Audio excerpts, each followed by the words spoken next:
Investor, an indexed annuity tied to growth in the stock market, but without any risk of loss ever. It's guaranteed money for life income, no matter how long you live. Call 888-509-2228. 888-509-2228. Sponsored by GP Agency Inc., Raleigh, North Carolina. Licensed in all states. Performance may vary. Consult with your financial professional before making an investment decision.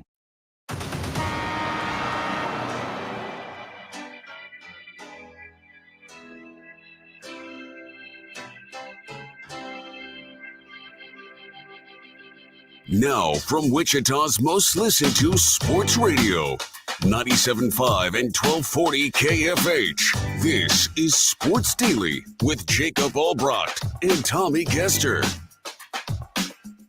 All right, welcome in, everybody. It's Sports Daily on a Wednesday. Glad to be here with you. A lot of good stuff to get to today on the program. I am Jacob Albrocht alongside Paul Savage, in for Tommy Castor today. Max Power driving the ship. We've got all the riffraff in today. We got Max and Paul. Who knows what'll happen on the program today? Man, riffraff. That's the greatest compliment you could ever give me and Max, right, Max? Max is shaking his head. Thank you very much. The IHOP hotline is open at 869-1240. Try the 2x2x2. 2 eggs your way, 2 bacon strips or pork sausage links, 2 buttermilk pancakes for just $7. We appreciate IHOP bringing you that hotline. It is open, 869-1240.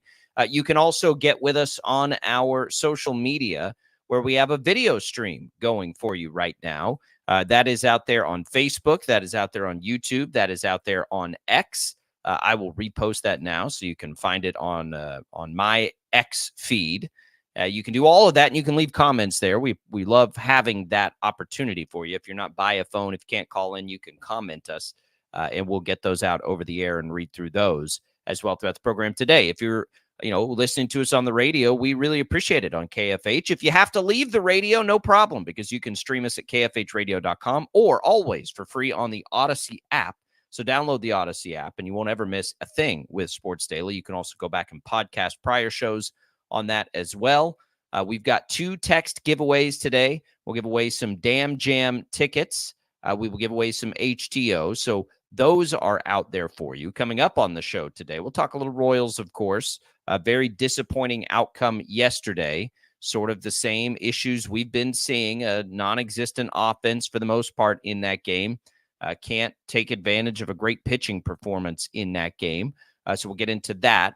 The Texas A&M coach jumped ship to as big a rival as there is in college sports. We'll get into that. Happened yesterday. I think that's a fascinating story with Jim Schlossnagle there at A&M, now at Texas. We have that. The NBA draft is tonight. Where are some players of local interest sort of being projected?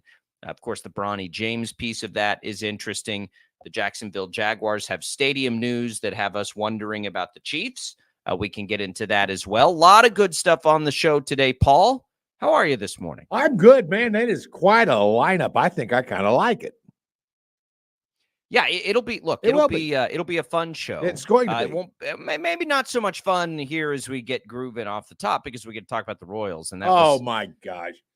They need to sweep these teams. Like they're in the middle of a funk here offensively, and they're having a real hard time coming out of it. And it is it's painful right now. And the consequences of it are very, very real for the Royals. They, you can't get this far back. They're now 10 games back of Minnesota.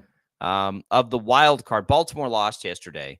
But they're a half game back of Boston in the wild card. So as of now, they're not a postseason team. They're going to, run into Cleveland here in a 4-game set. And while that seemed like a good opportunity 4 or 5 days ago, now it's sort of transforming into something that scares you a little bit. But at the bare minimum, Paul, it's really more about just the Royals have to get back into their groove.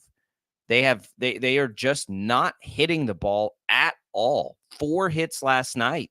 And I don't think they had, what was it? Any after the 4th inning? I heard in the TV broadcast last night, they have tied a franchise record for the most consecutive games without a player having more than 1 hit in a game. It's everybody. It's collective. Like it's not just, it's hard to just point at one specific person or thing, because it really has been. It's been everybody here is a part of the problem for Kansas City. They are just in a funk offensively. Yeah, let me give this some perspective, because at least on my end, it gives me a little perspective. As of I was the last time I was on the show was about 2 weeks ago. We'd been talking about how this funk was just getting started. You showed, and I give you a little bit of credit. You started showing a little bit of concern, and I think rightfully so. That concern, I wasn't quite sure I was as concerned as you. The Royals had been proving to be relevant, resilient. They had been at that time. They were still, if you remember the number, because I remember this number like I just said it, but it was 10 games over 500, and I had been judging the Royals to a certain extent in my mind. And I know this isn't the way a lot of baseball people might do it, but for me, it's rarely we got to say over the course of the last few years that the Royals were 10 games over 500. So that was kind of my mindset as to how I can keep track of, I could see what's going on, I could see trends, all those kind of things. And today that is 5 games.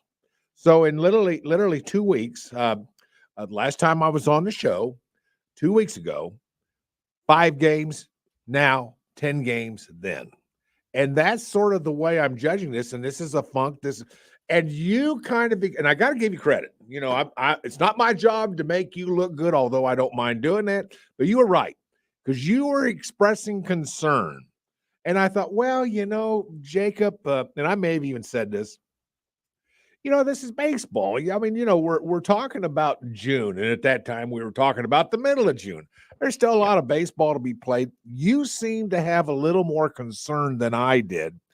Turns out your concern was more accurate than my non-concern, because right now the Royals are in that funk. That 10 games over 500 has shrunk to 5 in literally 14 days, Jacob.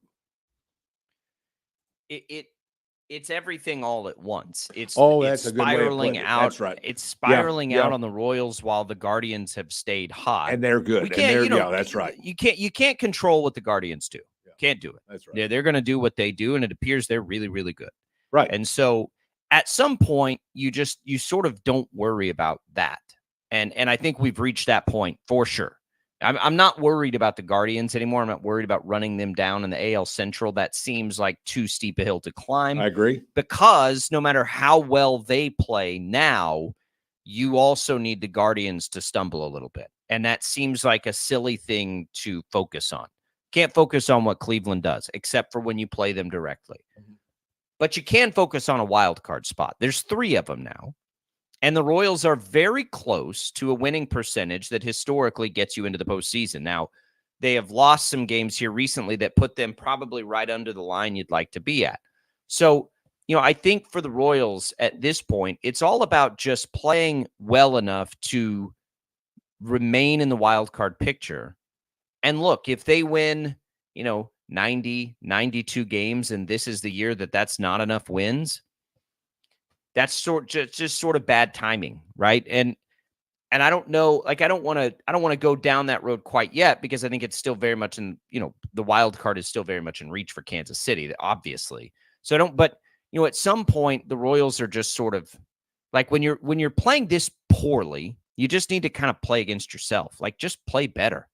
Like, just play to the level you were playing a month ago. Mm-hmm. And let the chips fall where they may. Right. I think as far as the trade deadline goes, they still need to be aggressive. And maybe perhaps it's a refocus on maybe not 1-year rentals, but maybe there are players with 2 years where you can get them, because next year should be another year just like this year. Most of the additions they made in the offseason are back next year.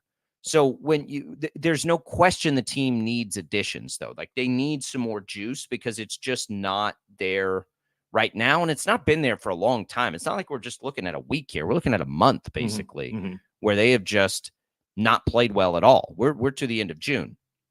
They have time before the trade deadline. I wonder, Paul, and now I really, we'd forever said, why don't they make moves early? Let's look at early June, like, go out there, get aggressive, make the move. Now I wish they had done that even more. Like, now that even exacerbates more, because maybe a move would have been a clutch hit or two down the stretch, and they have 2 or 3 more wins, and this looks very different. So I don't think it changes that they need to go make a move. I mean, they're within a half game of a wild card spot, and I don't understand why you would wait intentionally. Now, if the deal doesn't materialize, that's one thing, but I don't understand waiting intentionally, because they clearly have a need, and the longer you wait, the harder it makes it to win games and remain in the playoff chase. I don't understand why they have not made a move, quite frankly, and there haven't really been moves across baseball. I don't ever like, why wait, Paul? We've known for a long time the Royals are in a playoff conversation. Like, what are you waiting for with trade deadlines? Why would you not want another 45 to 60 days of a player you're going to go acquire? Why wait? I don't understand that. And I really don't understand why the Royals have. They have a clear need, and it's sort of spiraling on them now. And we talk about the wild card like there's a full cadre of wild card spots that this team can play itself into. That's not true. We both know that either the Yankees or the Orioles are going to have one of those coveted spots. I mean, I think we're safe to say that. I don't think there's any question. So now all of a sudden, and let me give you a few more credits. I mean, I'm not normally giving you tons of credit, but I'm going to give you another piece of credit. And that is, you are expressing concern about the Minnesota Twins. Well, guess what? The Minnesota Twins are now up and above the Royals in the standings of the Central Division of the American League. And you're the one just 2 weeks ago. This was 2 weeks ago. You were talking about your concerns that the Twins were starting to show some things, some strengths, trying to, repair some weaknesses. And you called that out. And right now, you've got the Royals sitting third place in the Central. You got the Twins in second place, a full game ahead of the Royals. And you called that, and you're exactly right. But remember, we're not playing for three wild card spots. We're playing for 2. We're trying to play ourselves into 2 spots, because one of them is going to be the Yankees or one of them is going to be the Orioles. Yeah, I mean, yes, I think so. For Well, sure. I'm pretty sure that will be the case. So you're saying you're playing for 1 wild card spot? Yeah, one wild card. Yes, yeah. Out of the 2 spots. Yeah. You see what I'm saying, though? No, because I think one of those spots is going to be you're playing for 2. I get what you're saying. Yeah, now I understand what you mean. You mean that Baltimore or the Yankees gets 1. We think. Yes, I mean, we think it would look like that to me. Yeah, I mean, I don't want to call it a foregone conclusion. Well, I know, but I mean, it sure looks Baltimore. Like it. I mean, Baltimore right now is 7 games up on the Royals. That is correct. I believe it is. That is correct. So, I mean, that's not insurmountable, but yeah, I would say the likelihood is that there are 2 playoff spots. I agree with you. I would make that same proclamation. I'd be comfortable with that. Well, and so I'd say 2. Yeah. Well, so they're competing for 2 spots, and that's why I could buy that. Now, your scenario also is accurate. Go get who you need to get. Make the run. Make some of those moves. This is a competitive baseball team. And if ever there was a year to say we're in for the chase, Jacob, isn't this the year? I mean, at this point, you're still 5 games over five games over with your record. I'm saying go do what you got to do. Go find who you got to find. I'm with you on that, and sooner rather than later. And I think you're exactly right on that.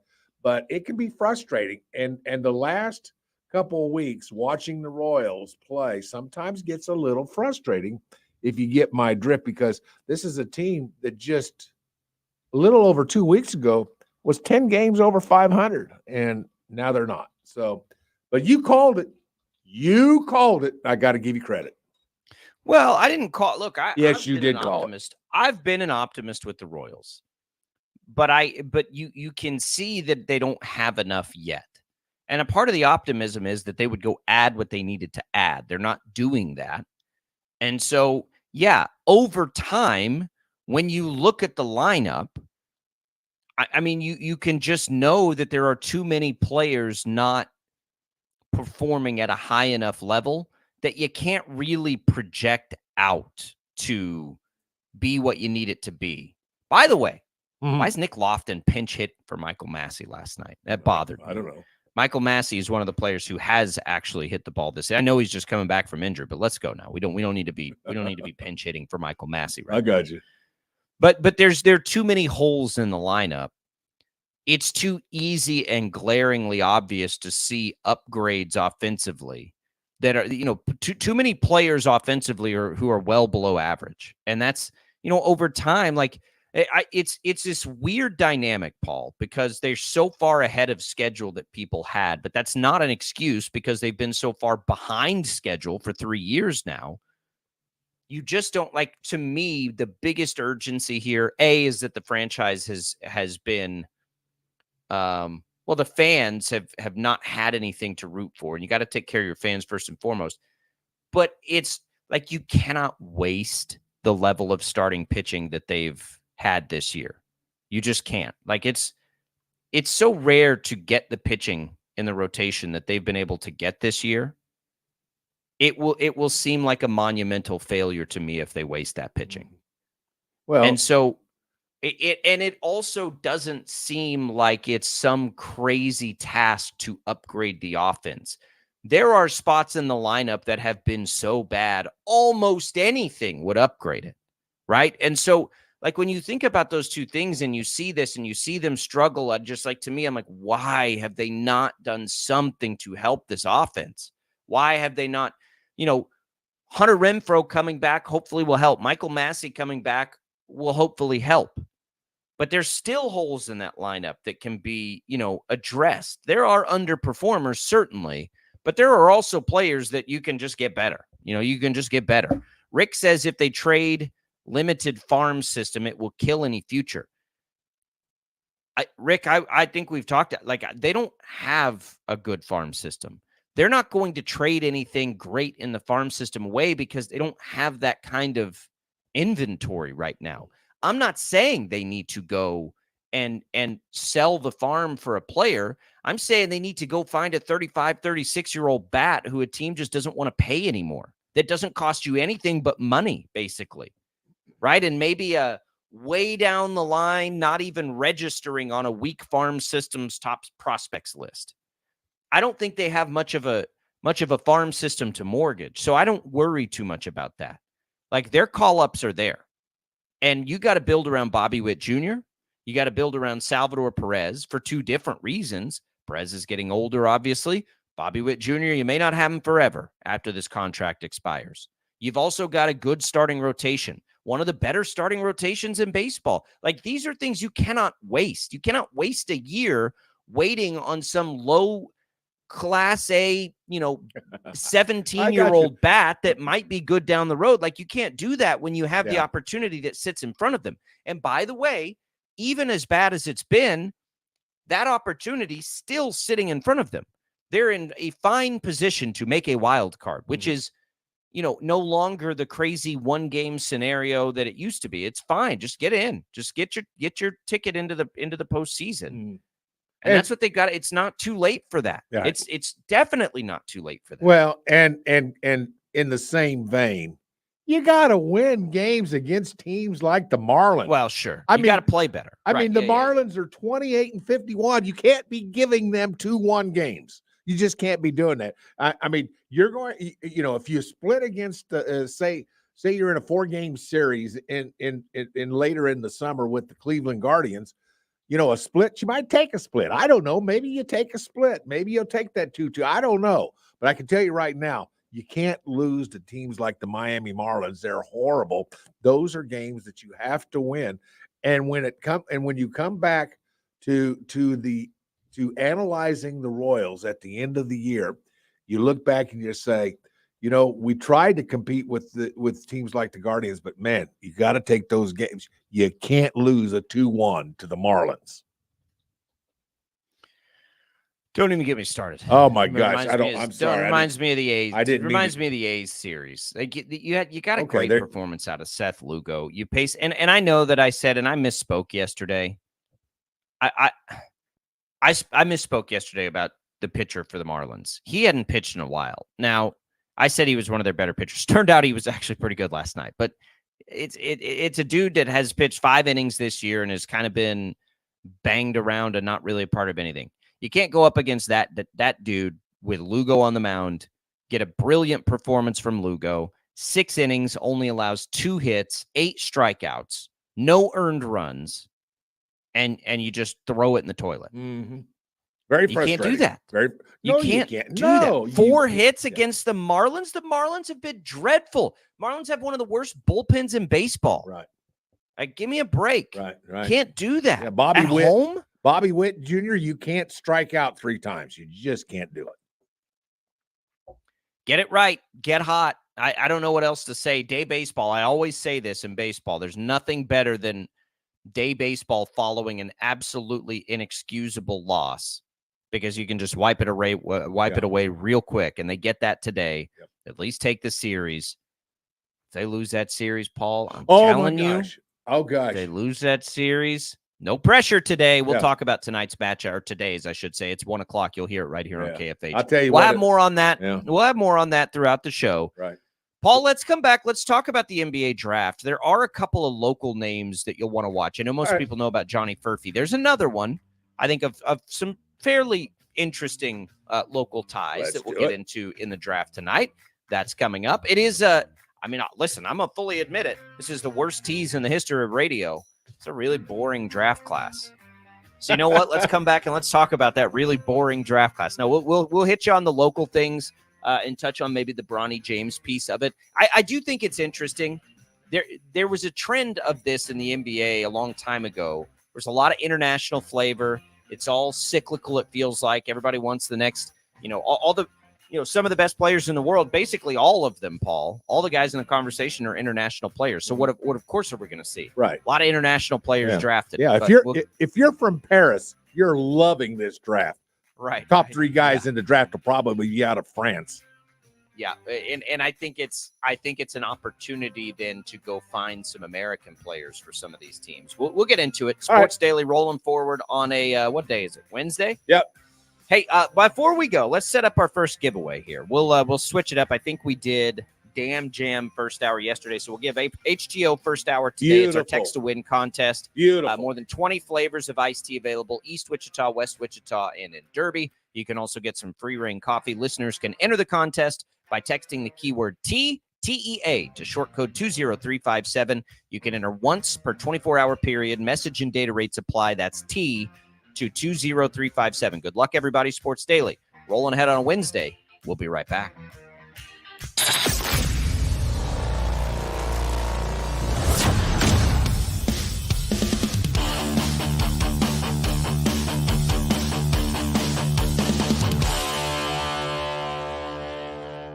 Sometimes people tell us, I don't get it, it's just tea. But let me tell you, we are so much more than just tea. With more than 25 flavors, the possibilities are endless. Come on in and try them all for free to find your favorite, or get us on the go for your busy lifestyle. And don't miss happy hour every day for half-price cups of tea. So the next time someone tells you it's just tea, tell them to come by and find out why we say, drink tea, be happy.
have more than 25 flavors. Come try them all for free.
All right, welcome back, everybody. It is Sports Daily. Glad to be here with you. This portion of the program brought to you by Crestview Country Club. Appreciate Crestview's support of the program. Good day for golf the next couple of days. Not so screaming hot out there. Good thing for you. Here's what I've been doing.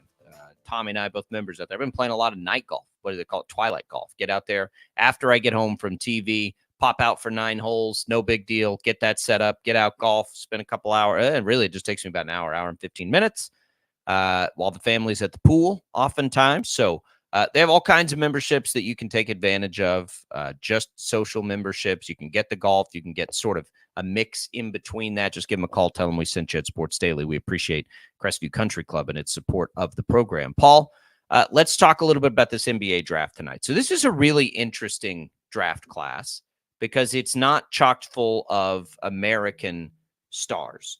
So if you go right now, I go to CBSSports.com and their mock draft, and you're looking at, and forgive me, I mean, no offense in my pronunciations or attempts at some of these names, but Zachary Rice or whatever from France, Alex Sarr from France.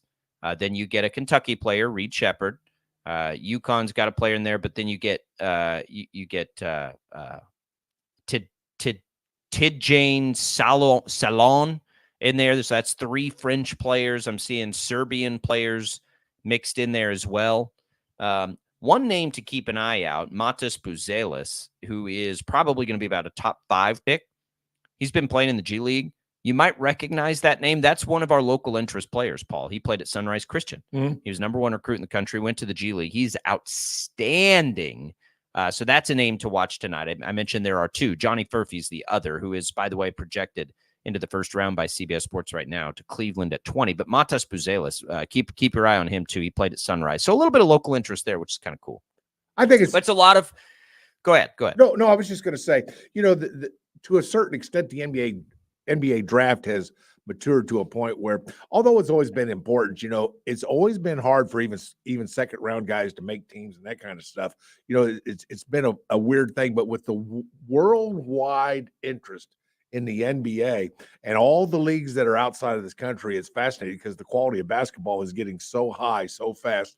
And, you look at and it seems like, and correct me if you think I'm wrong, I'm not sure I'm wrong. I might be wrong, but there seems to be such big interest in tall wingmen right now. That's what it seems like. And I could be wrong, but it seems like to me everybody No, I in the mean, everybody length in has the always been important. they're Length has always but been they're important in the NBA. really looking for those kind of guys, and rightfully so, because they can make the difference on being a contender and being a good team, but not a contender for an NBA title. So, but it's fascinating to see how these teams are evaluating.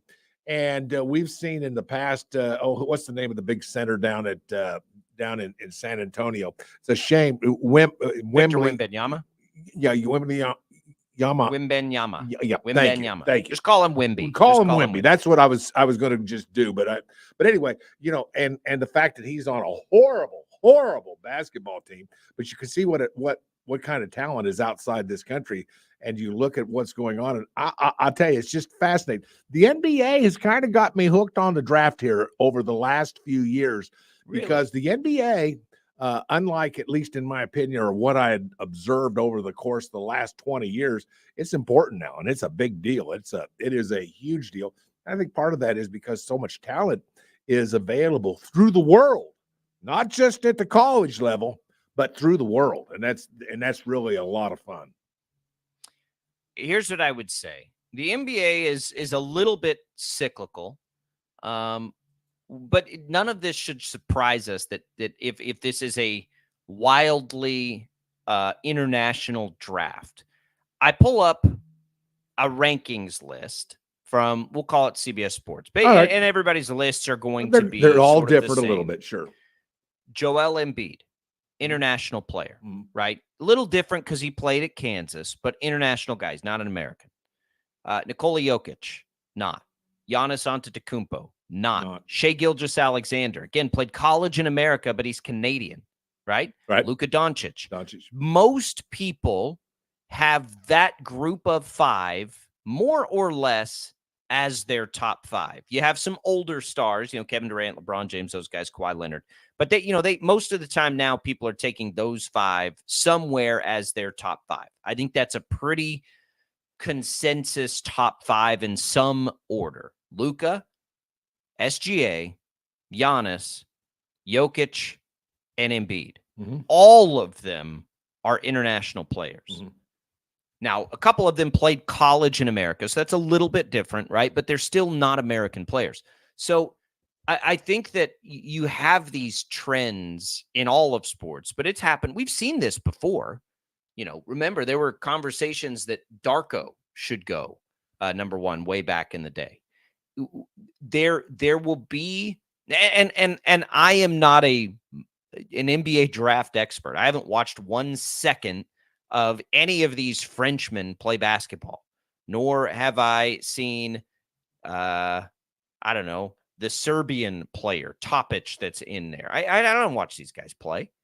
I don't watch that. I don't watch that basketball. We have, we've seen Matas because we saw him at Sunrise a little bit, but for the most part, I don't know anything about these guys. I don't know if they deserve to be there.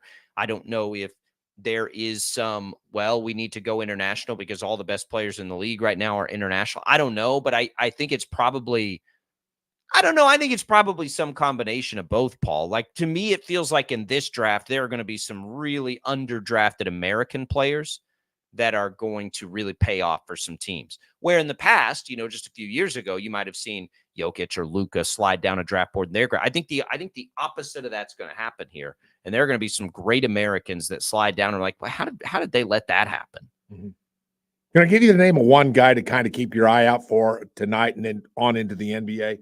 Stephon Castle, I think, is a kid out of UConn. He's a guard, but he defends well. He shoots well. He handles the ball well. He passes well. That's my one American that I'm kind of keeping my eye on because I think he's got big things. He's not the biggest kid in the world, but he does so many things well. And one of them being defense. And we all understand anymore what a premium is placed on people that can play defense. That's a big portion of the fact that he's probably going to be a top 5 draft pick. I mean, I'm not breaking any news here on this radio show with regards to Stephon Castle. We all know, because if you paid any attention to college basketball last year, you understand what an outstanding player is. He's kind of the guy I'm keeping my eye on. The French guys, I'm with you. I haven't seen him play very much. I really don't know much about him. And but that's fair. That's fair. We can't know a lot about these French guys, but there's going to be 3 of them gone in the first 7 picks, don't you think? Yeah, well, ish. Yeah, Ish, Zach Edey, 7-ish. Zach Edey, Okay. your 2-time defending player of the year. Right. I see him mocked into the back end of the first round, which Mhm. isn't that surprising. You wonder if he'll be able to, hold up athletically. It is kind of a center class for the Americans. Filipowski's in this class. Klingon could go number 1 overall, or he could fall. I kind of look at him. You looked at one UConn player. I'll look at the other. Okay. I kind of look at Klingon as a guy that if he falls at all, I kind of like him as a pro based on what we've seen. No, I'm with you. But look, it's an interesting NBA draft, and what's the most interesting about a pretty interesting class is the player that is the most compelling and interesting is probably not going in the first round, and it's Bronny James. Bronny James is the most interesting player in this class, and it's partly because of who his dad is. Well, I was going to ask that question. Who his dad is? That's fair. I was going to ask that. Why? Is it because of his dad? Because, I was going to. I was the going drama surrounding it is interesting. You could be on any side of that argument. It's interesting no matter what way you look at it. Now, But can I throw out one real quick nugget with Bronny with regards to where he's going to be in this particular draft? If you remember correctly, there's a process of players evaluating different young men. They have them come in to their hometowns, the hometown of the teams. They get a workout of them. They check them out. They got some things they got to do, and they put them through the paces, I guess is a good way of saying it. Bronny James only went to one place, and that was the Lakers. I mean, he turned down a lot of. He went to 2. He went to Phoenix. Oh, did he go to Phoenix? Oh, that's right. Yeah. No, I take that back. You're right. He went to Phoenix as well. But I mean, he had chances to go to about 5 or 6 places and chose not to go. Now, I find that fascinating and I find that interesting because the more exposure one can get, one would think, the more exposure you get, you would think the better your chances of being drafted would be. So you bring up Bronny James. I'll be real truthful. I haven't thought much of him in this draft. I really haven't, just because I think it's a foregone conclusion where he's going to end up, and that is playing with his dad. And something, I can't blame him. Who wouldn't want to go play with their dad? I mean, granted, your dad's the best player in the world at this point, or at least has been up to this point. Right. And who wouldn't want to go? I mean, what a joy that would be in your life. And you would have those moments for the rest of your life. Your dad would have those moments the rest of his life. I get it. And by the way, if you can pull it off, I'm glad he's doing it. I would do the same thing, Jacob, with my dad. I know you would do the same thing with your dad. I think you got to look at it the other way. I mean, you imagine being his dad, and we see this sometimes. Well, I guess that might be a good point. We've seen Deion Sanders Right, doing this with his kids, right? Yeah, We saw Archie The Manning Mannings. do it with Eli Manning. Sure. I think when you have that intimate knowledge of the inner workings of the league, then you certainly would want the best for your kid, and so that gets interesting. I want to see it happen. I hope it happens. Selfishly, as a sports fan, whether it works, whether it doesn't work, the drama around it, I really hope he ends up with the Lakers, Right. because I think it's just so fascinating. Now, all of that aside, and you can, there are a million opinions on, well, he just needs to be drafted where he's drafted. And I get it. I don't disagree with it, quite frankly. However, it's the circumstances that there are, so who cares? I think there is a decent chance he is a much better pro player than people are giving him credit for. Well, that's but I don't think we have any idea. Okay. I don't think we have a clue what kind of pro he'll be, because we didn't get to see, because of a very unfortunate circumstance, we didn't get to see enough of him in college. Yes. But it's not like he did not have the pedigree coming into college that would project him into being an NBA player at some level. He was a top, I think, 50 recruit, and he really kind of exploded there very late in his high school career. We all knew who he was because, we've been watching Bronny James and his dad and all that forever. But he, the rankings people really started to grow on his game his senior year. Then he had his medical condition. We didn't get to see very much of him at USC. Would it have been nice to see him come back to college one more year? Yeah. Yeah. It would have been Would he have interesting. come back to college one more year if he didn't, if there wasn't this expiring opportunity to play with his dad? Maybe. Like if let me hypothesize here, Paul. If LeBron James, let's say LeBron James retired, was done, was not in the NBA, Bronny James may still be in college basketball. This is such a unique opportunity here that we just don't get. Have we ever seen this in the NBA? I don't think we have, where a dad can play with his kid and just step aside from all the drama, step aside from all the politics and everything you think about LeBron. Who cares? Like a dad could get to play with his son on an NBA team. That's pretty dang cool. And imagine yourself in that situation. Right. Wouldn't you want to do everything humanly possible to make that happen? Right. Be like the ultimate dad moment. Right. Ultimate. I think the closest we would have seen might be, and I'm just going off the top of my head, there's probably some closer, but Steph Curry and Del Curry, maybe Yeah, but they didn't come close to playing 5 together. to 7 years is what I'm thinking. Something like it was a good brief. I mean, it wasn't brief. It was a pretty good period of time, 5 to 7 years. And that's the closest I can think of a father and son. That's as close as I can get to. So when you have the chance, like Father James and son James. Okay, so Sports Illustrated says that not only has there never been a father-son duo playing in the NBA at the same time, it hasn't even been done on like different teams. So there's never been, according to Sports Illustrated, a father-son duo in the NBA at the same time. So you've got all kinds of like really cool and interesting stuff. I hope he ends up with the Lakers. I think it will be such a fun story to watch. Mm-hmm. I think the chances of it going poorly are very low, especially if he's like a second-round NBA pick. Second-round NBA picks fail all the time. If you're telling me any team takes him with the genetics he has, solely the genetics, Paul, you don't think that's worth a second-round flyer? Right. Because I think it absolutely is worth a second-round flyer. Why not? Well, I think it's a no-brainer from a marketing standpoint, minimum. Well, right. I'm saying from a basketball. I'm saying only from basketball. But from a basketball standpoint, yeah, obviously we don't know. He's a draft pick, for guys' sakes. We don't know. But I kind of like the stock he comes from, if you know what I mean. I kind of like his pedigree. We're in this era of second-generation athletes in sports right now. Well, we are. It is some of the across all sports. Like so many of the best are second generation because they've got the genetics, which is 99% of this. Paul, I could have worked, I could have done anything I could have done. And I'm not going to play pro sports. I didn't hit the genetic lottery. It wasn't going to happen for me. So, he's got that. He can check that right off. And, then there's the other things, the mental capacities, that knowing that he's been trained by one of the best players of all time his entire life. All of these things, there have been worse second-round picks. Mm-hmm. We'll just put it that way. 869-1240. What do you think about all of it? What do you think about this international flavor of the draft? Are you in on it? Do you think it's a trend or do you think it's real? Let us know. You can also leave comments on our video stream. We're going to come back. Other stories we want to get to today, this coaching situation, baseball coaching situation down in Texas. You want to talk about heat now. Yeah. Hey, there is some heat there. That's fascinating. Woo. Oh, boy. Yeah. 869-1240. We can talk about that. We will also get into a couple other things. The Jaguars and their stadium. Should we be paying attention to that based on the Chiefs? All of it coming still. It's Albrecht and Savage. Max Power producing at Sports Daily. Don't go away.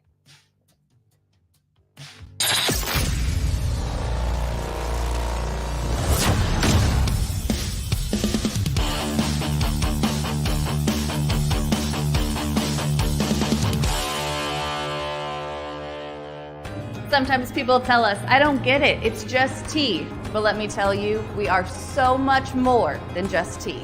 With more than 25 flavors, the possibilities are endless. Come on in and try them all for free to find your favorite or get us on the go for your busy lifestyle. And don't miss happy hour every day for half-price cups of tea. So the next time someone tells you it's just tea, tell them to come by and find out why we say drink tea Be happy.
We have more than 25 flavors. Come try them all for free.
All right, welcome back, everybody. Sports Daily here. Jacob Albrock, Paul Savage alongside you on this Wednesday.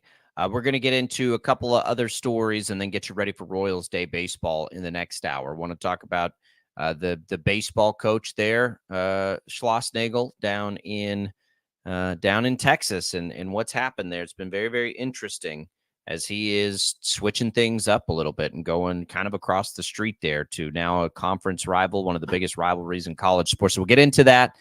Jacksonville is moving forward on a $1.4 billion stadium renovation. So, kind of they got approved what the Chiefs could not get approved on an Arrowhead renovation, which is interesting. A very small market team that has been a team rumored for relocation potentially for a long time. So that we'll get into the details of that. as well as we get into the second hour and what it potentially means for the Chiefs and all the things happening in Topeka and in Missouri with all of that. And then, of course, the day baseball here for the Royals we'll get into as well. We have our text to win contest for hour number one running right now. It is for some HTO iced tea and coffee. All you got to do is text the keyword T, that's TEA, to the short code 20357. You can enter once every 24 hours. We'll get you a free iced tea and a free rain coffee from HTO. Right. And then in our next hour, we will have tickets to the Damn Jam, which is now out in Goddard. Good lineup there. So we'll get you that opportunity coming up in that second hour as well, Right. Paul. Yes. By the way, I looked at the weather forecast today. High's going to be 99 today. How good does a little bit of iced tea sound? Oh, yeah. How good That's good does some HTO? This is iced tea weather. Oh and it's my gonna, look, we're gosh. going to get some breaks from the heat a little bit over Well, not the next today. few days. So Not today. Not today. Yeah. But I don't think it's supposed to be quite as balmy, we'll call it. Maybe it will be. I don't know. Like, to me, once you hit a certain point, it doesn't really matter. It all feels the same. You know, like once with this humidity, like anything over 90 is pretty muggy. So it doesn't really, like, to me, it all feels the same. Mhm. It is what it is. But you know what? It's the weather. Well, whatever. Iced tea and hot weather, though, go together, baby. Cool off. They go Cool together. off with some iced tea. You got it, man. You got it. Just cool off. All right. We'll come back. Hour number 2 coming. It's Albrocht. It's Savage. Max Power producing. Don't go away.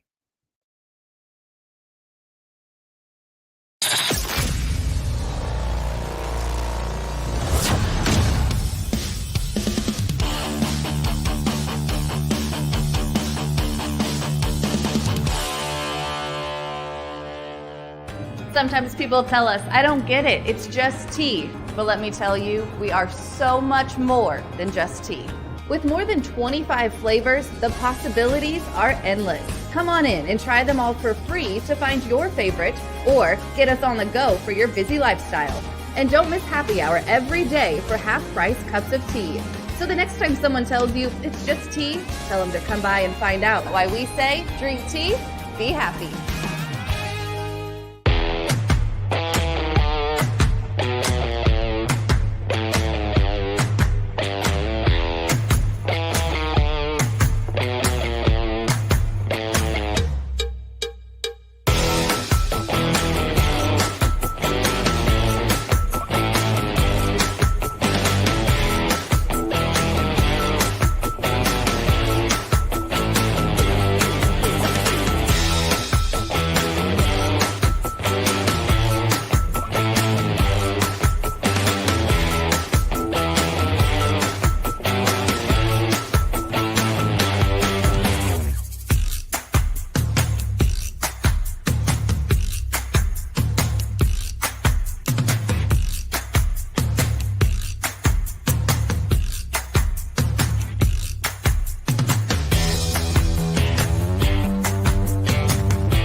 We have more than 25 flavors. Come try them all for free.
We have more than 25 flavors. Come try them all for free.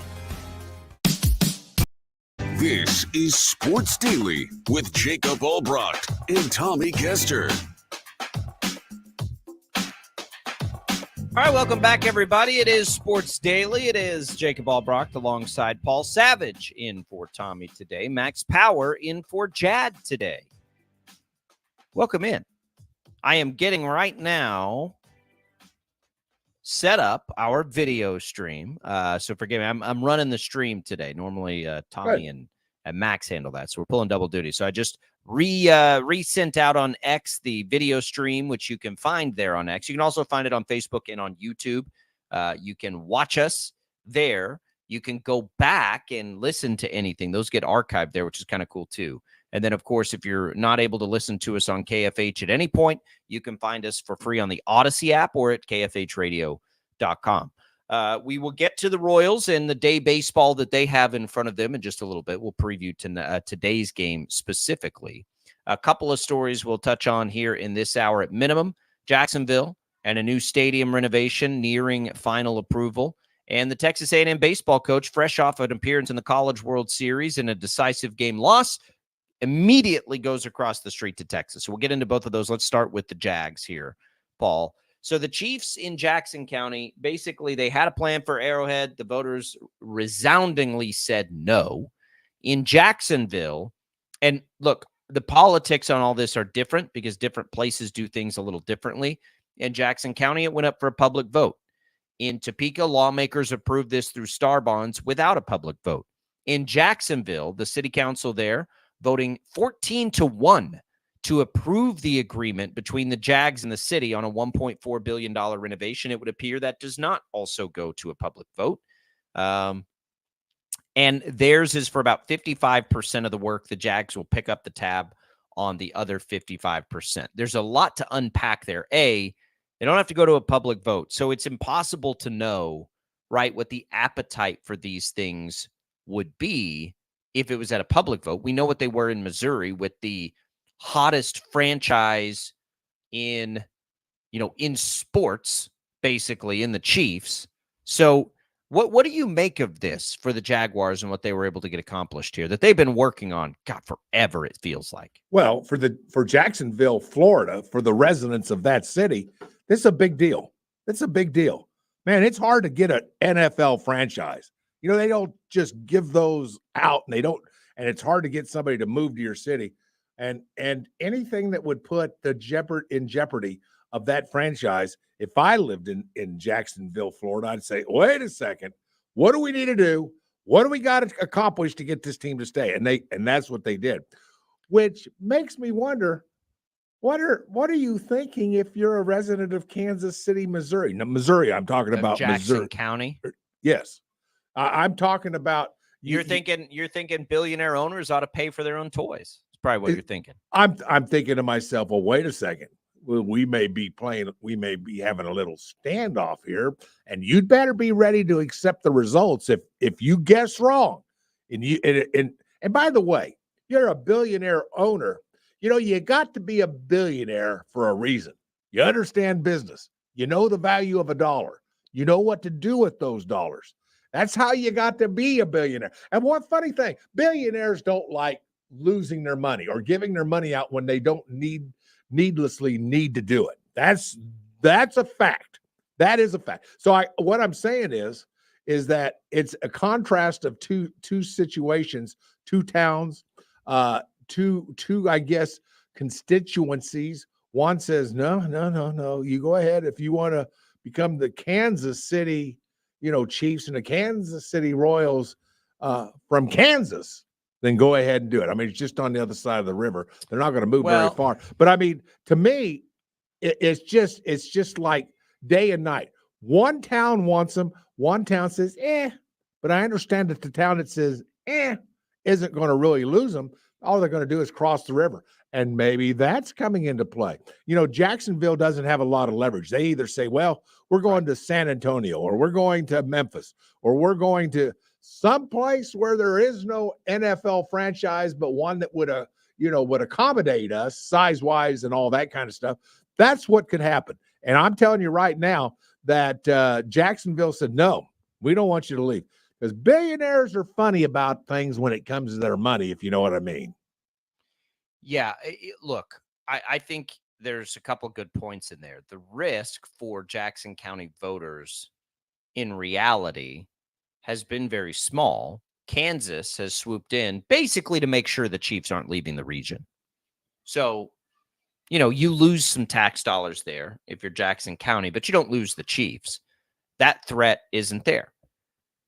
It's really interesting that you see this deal and the deal that went through that it's just waiting on owner approval, and I don't know why they wouldn't. But basically, the city, Jacksonville, picks up 55% of the cost, which would mean Shad Khan, the owner there, and the Jags pick up the other 45% of the cost of the price tag. The state of Kansas, Paul, I believe, is offering up like 70 to 75% of this project. It is a no-brainer for the Chiefs to come across if Missouri doesn't answer. And that is the safety. Kansas will save the Chiefs. Like, if Missouri doesn't come up with anything here, regardless of whether you think this is a good deal, a bad deal, makes economic sense, does not, just remember always that Kansas saved the Chiefs, right? Because I think one of the big reasons Kansas is being so aggressive is even no matter what side of the border it's on, I think the folks in Kansas know you don't want to lose the Chiefs. And if you don't think the Chiefs would ever leave, see the Rams, see the Houston Oilers, see the Baltimore Colts. There are a lot of franchises. See the Cleveland Browns. There are a lot of franchises and a lot of fan bases that they'd never leave. They leave all the time. Mm-hmm. So, like, it's not a foregone conclusion. That's what's a little surprising. Jackson County, I think what we saw, Paul, was this trend of owners taking public money to build their stadiums. People are fed up with it. They've seen all the reporting that it never pans out financially the way it's billed.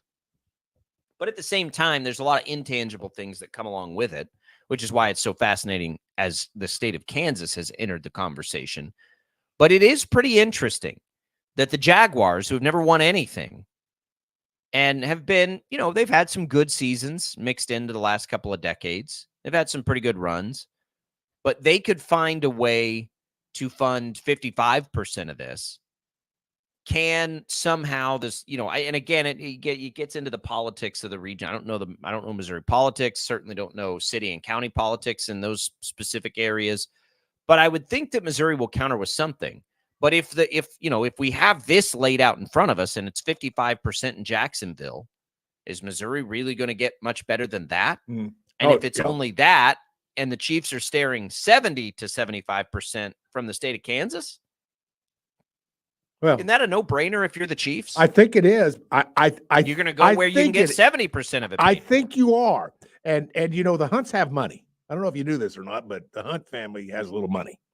But they're used to wanting to keep their money. By the way, I loved your point earlier in this conversation where you said, something in Jacksonville, Florida, they decided not to let the public vote, or they're not going to do it. They're going to do it. They're going to the board or the board of whatever it is. I don't know if it's the city council or a county commission. I don't know who voted, but some voted in group of people said, this is what we're going to do. That's not the way it worked in Kansas City, Missouri. The public said, no, we're not going to fund this. The Hunts have some money.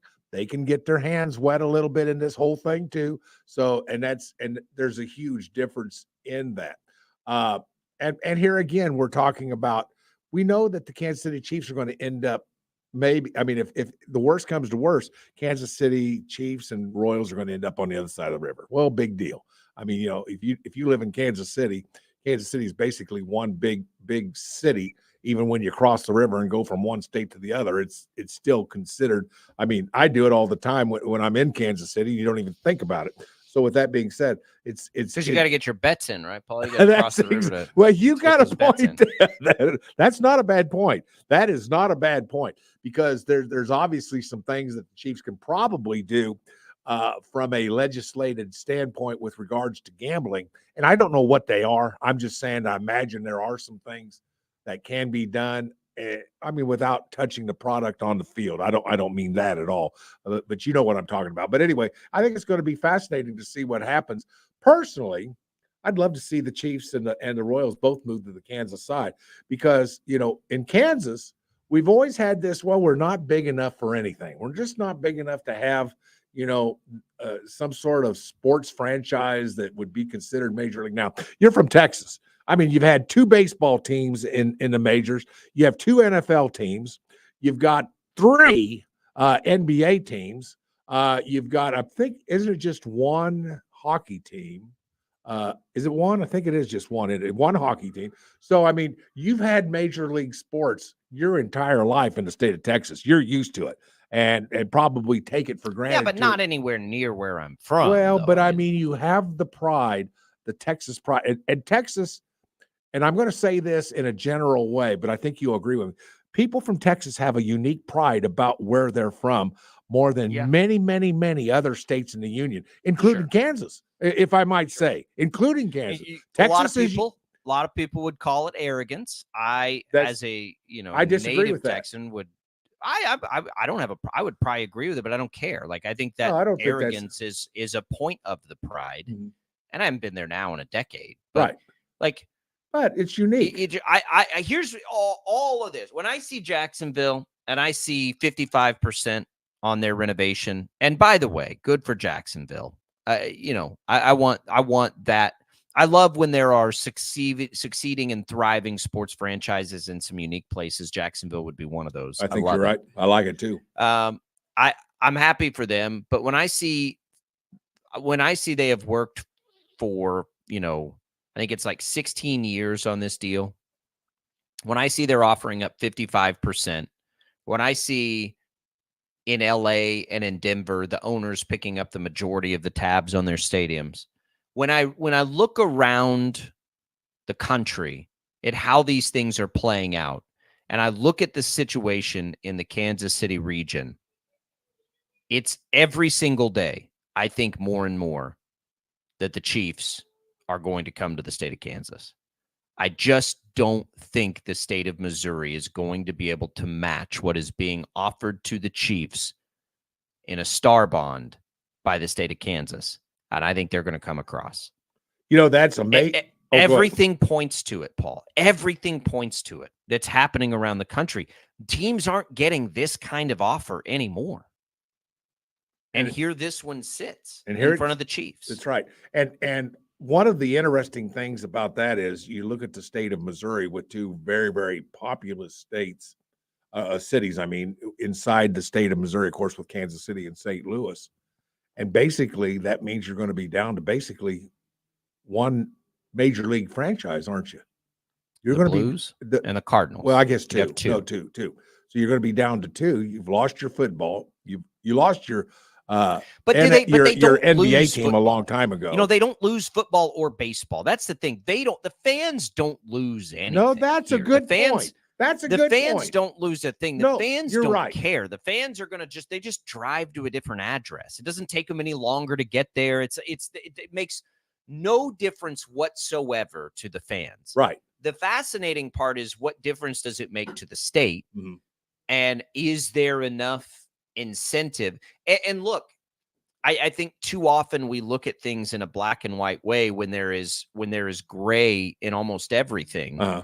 And while I generally, if you've listened to me here or anywhere, or I've been on the national airwaves saying this, it's ridiculous that these owners don't pay for their own things and these stadiums get public money, all this stuff. However, there's gray area.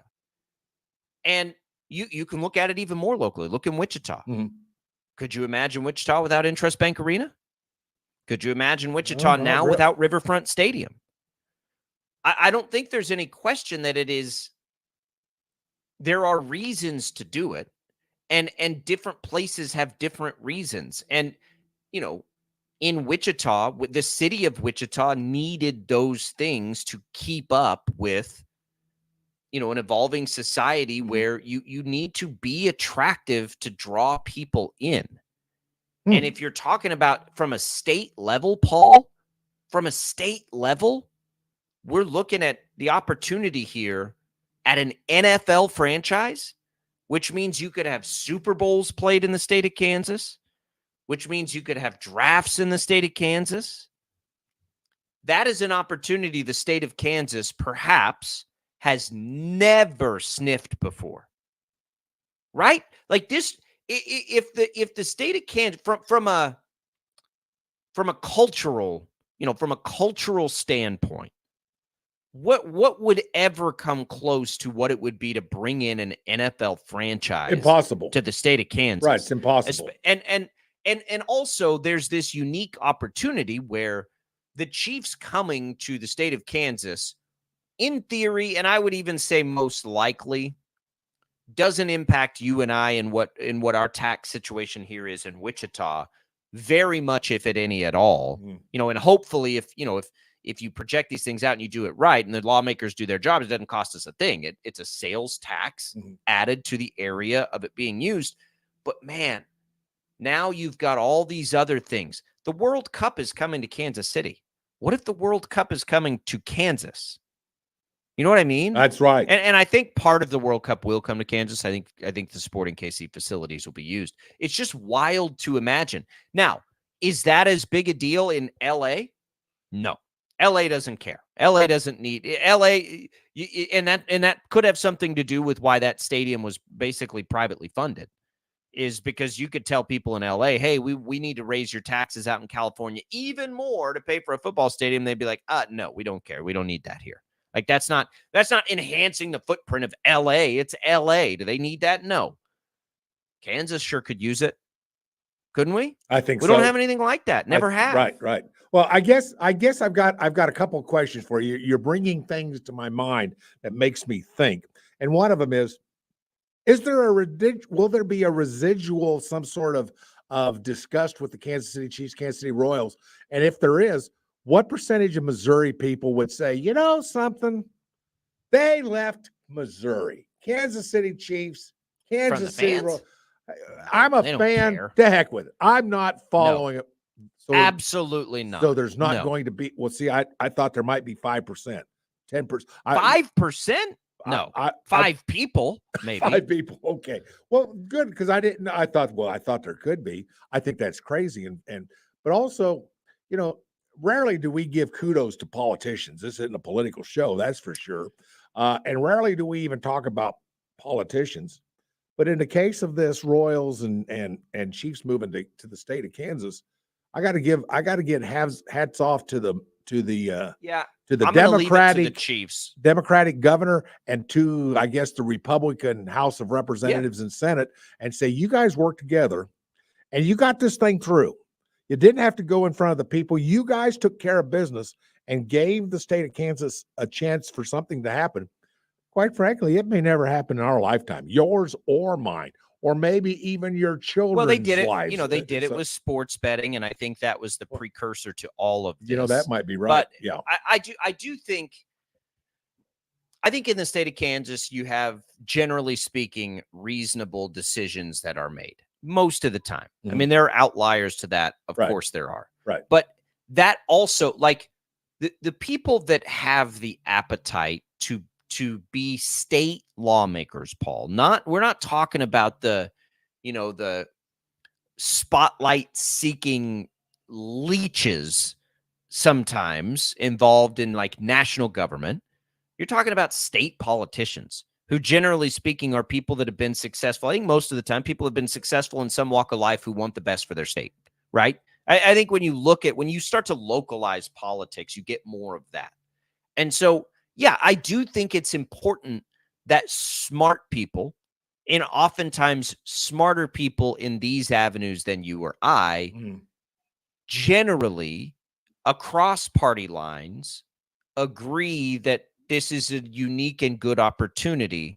I do think that matters because, in the state government, you've got lawmakers that do all sorts of things as their day job, right? That is correct. Republicans, Democrats, we're talking they all about have jobs. Most of them have jobs.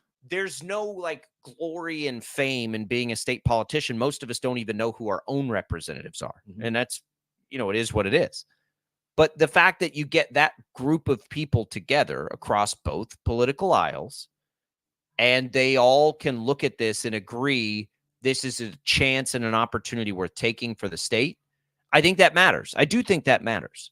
And I don't know if a public vote would go the same way, but we elect representatives sometimes for a reason. And if they think this is a decision that benefits the state, then I am willing to say, go for it. Because I think the method of funding is fine. I'm comfortable with the method of funding. Now, if you told me that people in Dodge City need to be footing the tax bill for a stadium in Kansas City, Kansas, I would say you're insane. That's ridiculous and a bad policy. But this isn't that. This is sales tax that will cost people using the specific thing coming in.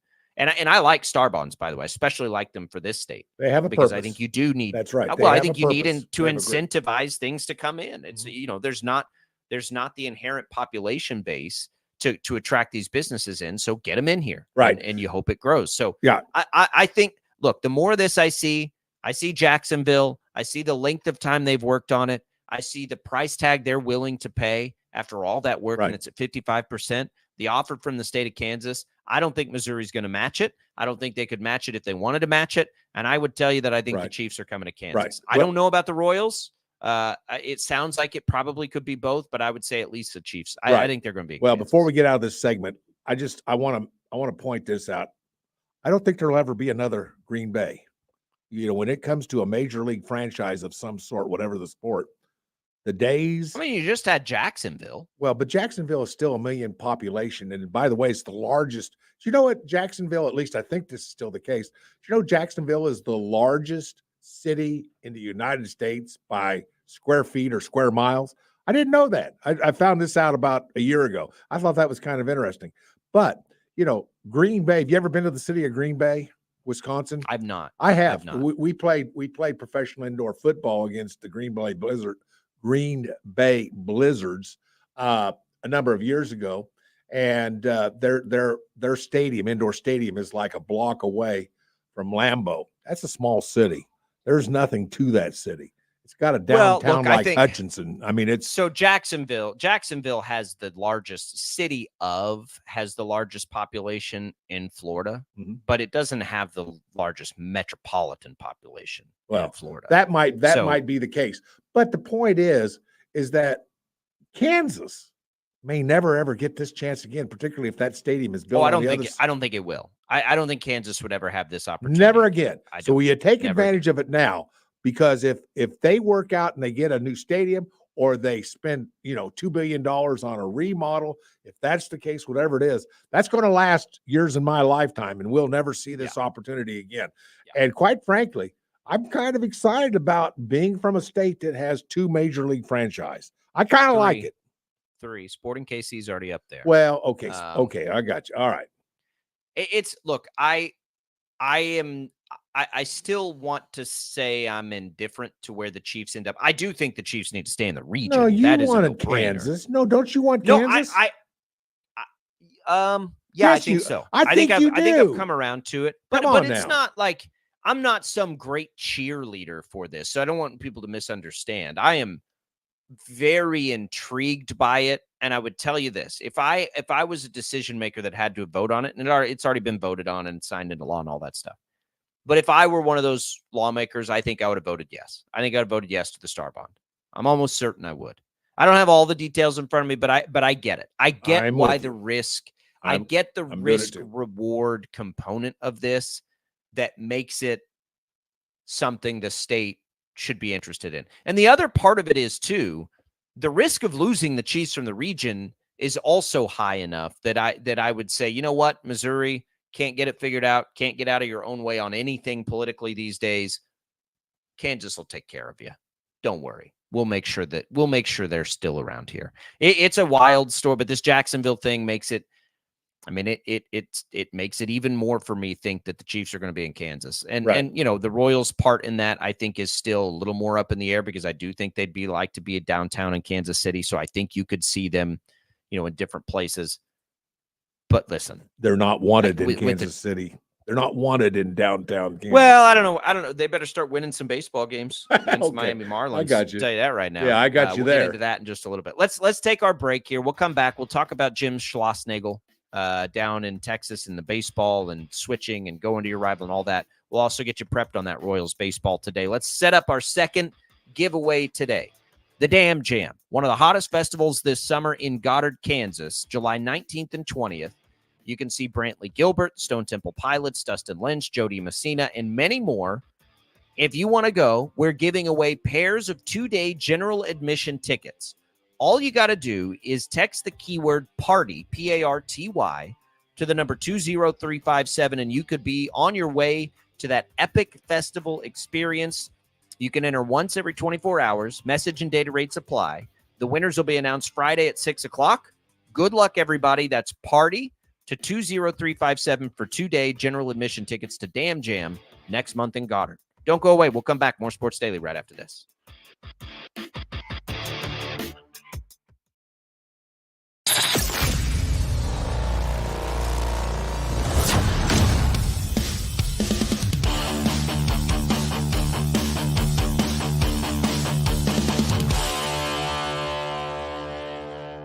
Sometimes people tell us, I don't get it, it's just tea. But let me tell you, we are so much more than just tea. With more than 25 flavors, the possibilities are endless. Come on in and try them all for free to find your favorite or get us on the go for your busy lifestyle. And don't miss happy hour every day for half-price cups of tea. So the next time someone tells you it's just tea, tell them to come by and find out why we say drink tea, be happy.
We have more than 25 flavors. Come try them all for free.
Welcome back, everybody. It is Sports Daily here.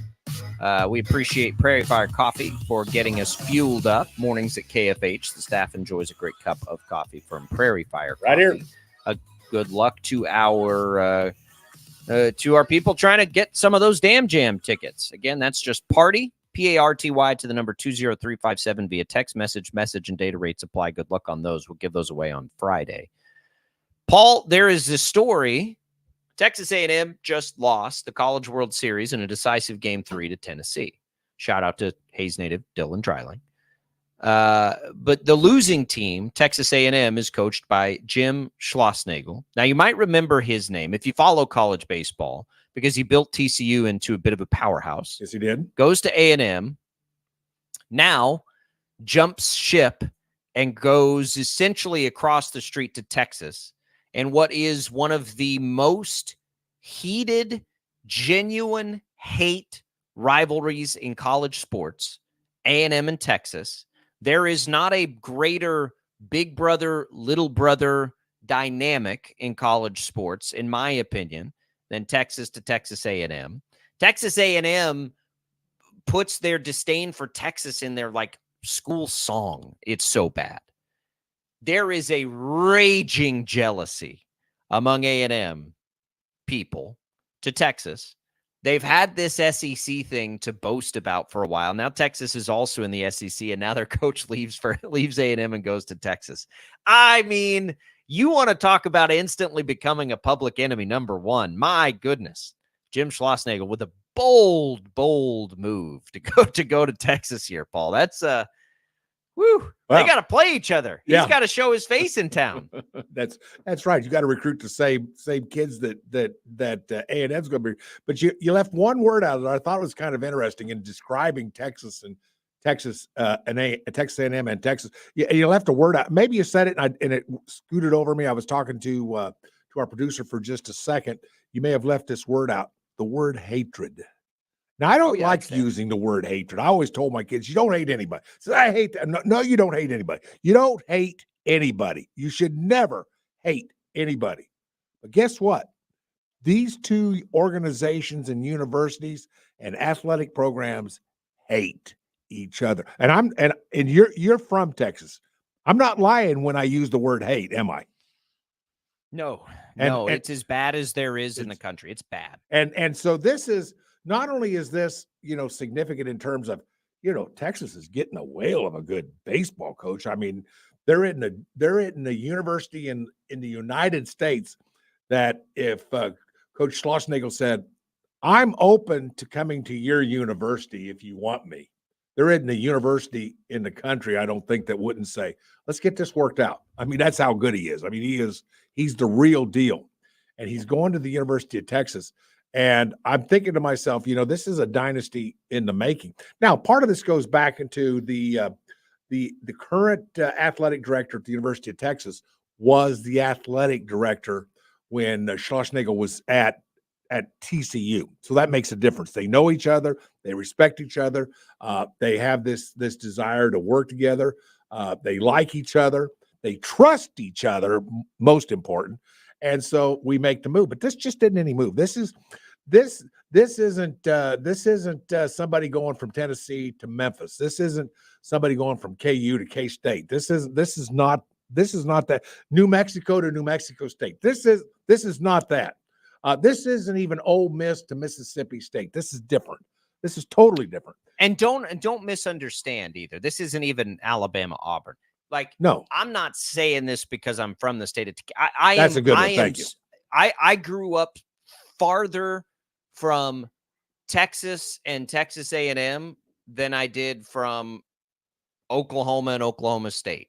From really Kansas, I bet you from Amarillo you can get to Kansas and Kansas State as fast as you can get to College Station. It's like an 11 hours. So don't think it's because like I'm telling you, you want to talk about like that college sports hate. It does not get higher than Texas. Mm-hmm. Because there is such a, and it's because, Paul, there is such a jealousy component among A&M to Texas, at least in my observations among them. Like A&M feels like they're always having to, like, they're obsessed with Texas, obsessed with Texas. This would be bad anywhere you go, Right. but it's really bad here. But then you look at why. And Schlossnagle and Del Conte were tied together in They TCU. were. That's his buddy. That's Right? why. That's his buddy. That's what this is about. I don't fault Schlossnagle for this. I think that you can easily see why he would do it. He just wants to go work with his buddy again. That's what's so crazy sometimes. Like we sometimes we don't equate this to real life, right? I think Schlossnagle's and in his presser after the game, he basically said, I left my family to come take the A&M job.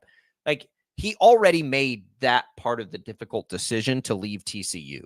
Right. He's already like, that's not where his roots are planted. He's just like in A&M to work.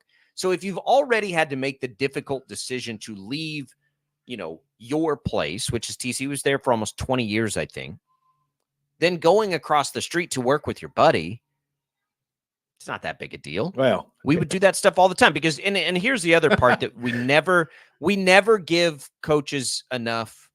I don't want to say credit for this, but what would happen if Schlossnagle hadn't made the College World Series and had 2-3 years where they weren't very good? What would A&M have done? that's a good question. That is a very good him to question. the curb. Yeah. So we always talk about this loyalty thing and Mhm. on a one-way street. These coaches are not loyal to Right. their universities. Well, universities fire coaches and buy them out all the time. All the time. All the time. All the time. So And coaches I get are it. survivors. I don't hate the move. I think the move is fine. But I'm telling they won't like it. Obviously, they're Oh, an hold A&M, on but- just a second. You think it's fine, but it's obvious you're no Texas A&M. You've had your face slapped, Jacob. You ought to know that about Texas A&M and their fans and who they are. They're entitled. Let me tell you this. I'll tell you this. Their I face am slapped. You know that. I am far more fond of Texas Tech than either of them. Well, of course you are. You're, And you're Chris 100 miles Beard from and- there. Right. And Chris Beard left Texas Tech to go to Texas. Right. And I know that. I mean, you want to Sure talk about seems heat. different, though. It You sure want to talk seems- about heat, Yeah. and Texas Tech fans have made it very clear how they Right. feel about that. Right. But I'm telling you, it's not the same. Yeah, but Texas There A&M isn't- just lost the World Series in 3 games. I mean, the World There's Series, not- 3 games. Chris I mean, Beard was coming off of a Final Four at Texas Tech. well, okay. Yeah, you got a point. All right. I and again, that heat happens. There is other heat, but it's not like because A&M. And if it was the other direction, Paul, it wouldn't be that big a deal. Mhm. Like had he been at Texas and left for A&M, Texas would be like, all right, whatever. Yeah. I mean, they wouldn't like it, but and it's that it went the other way. Yeah. how fast? I'm how- just telling you. Yeah, how fascinating, Jacob, would this story be? That let's say A&M wins the World Series in 3 games and beats Tennessee, and now it And then he appears goes, to yeah, me that this would be- I thing was thought about this, that. yeah this thing was in the works. I think it was going to happen no matter what happened. But let's just say you end up winning a World Series for Texas A&M. Do you take the Texas job? Because I think he takes the Texas job. This whole thing has happened way too fast for me to think it just has happened since the World Series. Because what was that? That was just Monday night, if I'm not mistaken. Monday night was the game 3 played for the World Series championship at the college level. So something tells me this has been in the works. This just didn't happen in 2 days, not from Tuesday to a Wednesday morning. Well, when it's So- Del Conte, when it's your buddy, I mean, you didn't Well, have to, yeah, yeah. like you don't that part of it. Yeah, it's not that. I'm looking like the war hymn. Have you ever been around Aggies, Paul? Are you kidding? I have said numerous times on this show, playing in College Station football is the best. Well, I say the best for a player pretty good. like me. It's the worst environment Yeah, I've yeah. ever It's played wild. in. It's It wild. is. And It is I- nuts. I have family members that have gone to A&M, and so I and some of my best friends in life have gone to A&M, and I would tell them to their face, as I do frequently, you're all a bunch of nuts, like you're lunatics. The way that they like it's just weird down there, and especially when you get Aggies together, they start like chanting and speaking in tongues together. It's the wildest thing. But I'm looking at the war hymn for Texas A&M, and in there they sing about Texas and how there is such a, I don't want to call it an inferiority complex, but such a complex when it comes to Texas among Texas A&M people. I don't know the history of it. I'm sure there is a history. I don't care. I just know it's there. And it doesn't go the other way nearly as much, right? Nearly as much.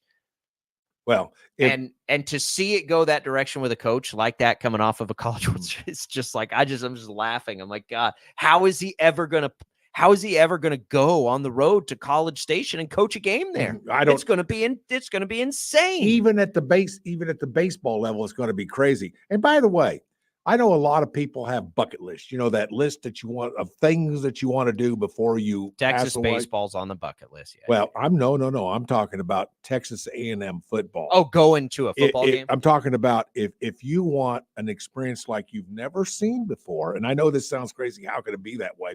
But it is. And by the way, half that stadium stands up. Do you remember that? It's weird. The half the stadium never sits down. You don't need bleachers. I've never been to a football game there, Paul. No, I've never been to a football game. I know. You've done. I'm stunned. Well, yeah. I at mean, that. they are not very good. They're not very good. We didn't have a reason to drive to College Station. I'll be darned. Okay. Like they're just not. Isn't it? But you say all this, isn't it crazy with them? Oh, they have their national titles that they claim. I go back to like the teens and 20s and 30s. When you have ever seen that and know the resources that they throw around there, isn't it unbelievable that they've never won a national championship? It is kind of, and particularly, can I just throw one name out? I mean, this is like a walk down memory lane. Bear Bryant. Can I throw that name out? You remember the Junction Boy? Did you ever read the book, The Junction Boys? I mean, this is all, yeah. I think so. But remember, Bear Bryant was at Texas A&M for a number of years. I mean, this is a storied place. It's unbelievable. Crazy. And bucket list, and Jacob, you need to put it on your bucket list. I know. You're a Texas guy. You got to go and you've got to participate in a football game at Texas A&M. It'll be like something you've never experienced. And it was for me having played there. It was an experience I'll never forget. And you'd have the time of your life. You would really. I have partied down there, Paul. I have done that.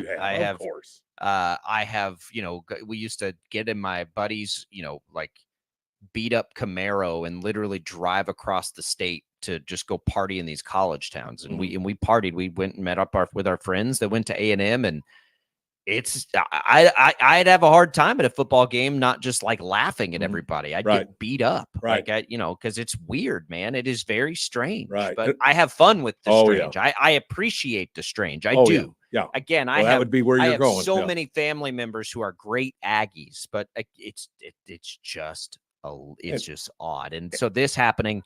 You sent me that, and I'm like, oh man, I can believe it, because I think the reasons he left are just fine. I don't have a problem with him leaving. And by the way, I was just going to say, me, I have this old love for Texas football. I've just always loved it. It was an honor and a privilege. I'll just tell you right now, or our listeners, to have played in the old Southwest Conference. You haven't even thought of the old Southwest Conference, I'll bet, in years. But I actually played in it before, it wasn't too long after I played in it that, it merged and lost some members and they went different places and that kind of thing. But it was interesting. It was different for a Kansas kid to go to the state of Texas when the Southwest Conference was a big, big deal. And it was very unique, and it gave me a perspective of the honor and the love and the reverence that the state of Texas has for its people, and the people have for the state of Texas. It's like, I don't think it's like any other state in the union. Maybe in Alabama, because the Alabama Tide football program might bring that state together. I don't know, but I can't think. Maybe Oklahoma. It might be Oklahoma. Maybe a little bit like it, but it runs so deep in the state of Texas, doesn't it? I mean, it's hard to even express it in words. The uniqueness of the state of Texas when it comes to football. It is. It is a wild experience. Paul, we're getting a little bit of breaking news on the TBT. Oh, okay. Let's go with it. So we know who they're playing in the first round, the after. So I'm trying to see if we have the full bracket out. I'm gonna dig around here a little bit during the break because we know who and when Wichita State, the Aftershocks, will play. I'm going to try and see if we Oh, got the please same do. announcement from Thank you. KU and K-State. Good. We'll also preview the Royals game today, day baseball, right here on KFH. We'll do all that. We're going to take a quick break. We'll come back, more Sports Daily right after this. Good.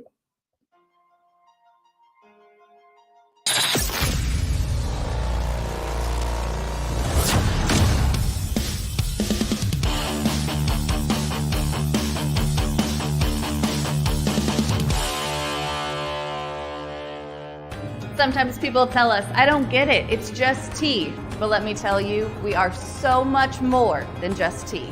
With more than 25 flavors, the possibilities are endless. Come on in and try them all for free to find your favorite or get us on the go for your busy lifestyle. And don't miss happy hour every day for half-price cups of tea. So the next time someone tells you it's just tea, tell them to come by and find out why we say drink tea, be happy.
We have more than 25 flavors. Come try them all for free.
have more than 25 flavors. Come try them all for free.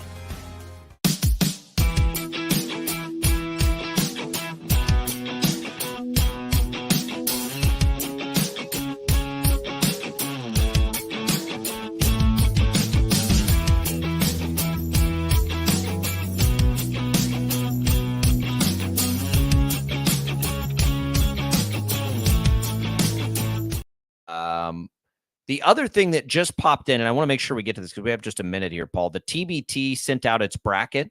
So Saturday will be the opening games for the TBT. It's July 20th. You'll get the Aftershocks in the opener. They'll play at noon. And then the K-State alumni team plays at 2. So they play back-to-back. Then you get another game. And then the Mass Street team, which is the Kansas team, plays at 7. So then what you'd have after that, and it looks a little bit different on the days they're playing these games this year. So it goes from Saturday then to Monday on the 22nd, and you would potentially then in the second round have a Wichita State K-State matchup. Now, we know that's hard to accomplish. It is hard to win these games. You would have the Aftershocks and Purple Rain then, and then you would have KU if it can win playing in the second game on Monday at 8 o'clock at night. And then what you would have is a round of 16 that would feature a round of 16 game on that Wednesday night that could potentially be some combination of Kansas versus Wichita State or Kansas on the alumni team. So a good setup. I like it. I think it's a nice setup for this, and we'll see. But Saturday, Monday, Wednesday this year, the TBT is going to be hopping again this summer at Charles Koch Arena. Always something fascinating and something, it's just kind of like a walk down memory lane. A lot of times for the Wichita. The rosters are looking good for all 3 teams. Yeah, could be very good. It's going to be a lot of fun. Names that you recognize, and that's really a lot of fun. It'll be good. Can we please just get at least 2 games of those teams playing each other? Because it is so fun seeing Charles Koch Arena rock like that. So hopefully we get that. But there you go. That information is out there now on social. We'll come back. We'll get you set up for the rest of the day here on KFH. Don't go away. Sports Daily. Coming right back.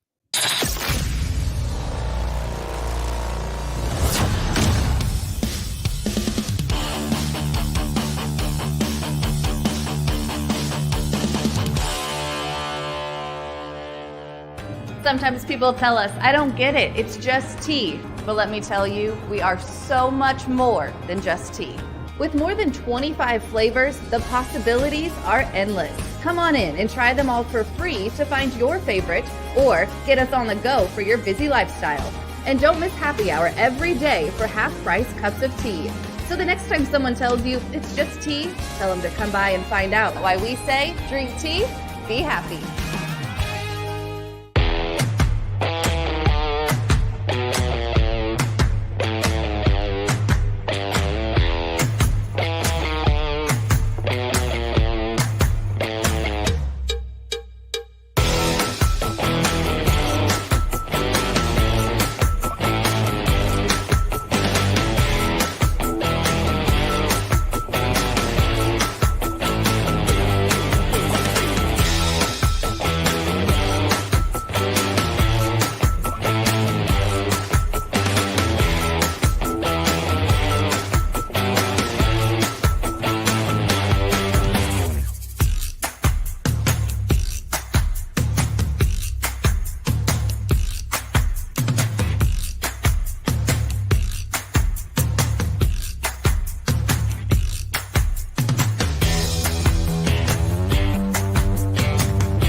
have more than 25 flavors. Come try them all for free.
All right, that's it for us. Don't forget, Damn Jam tickets available for you. You can enter once every 24 hours. We'll give away the tickets on Friday, but all you got to do is text the keyword party, P-A-R-T-Y, to the number 20357. Message and data rates apply. Good luck there, everybody. Paul, always a pleasure. Glad to have you in today. Good. It was a lot of fun. Had fun. See you the next time. Yeah, it'll be good. We'll see if the Royals can get a win and salvage this series against the Marlins. Day baseball. Jim Rome follows us for a couple hours, and the Royals take over at 1 o'clock. We'll be back here tomorrow to talk all about it. Thanks for tuning in, everybody. For Paul, for Max, I'm Jacob. See you tomorrow.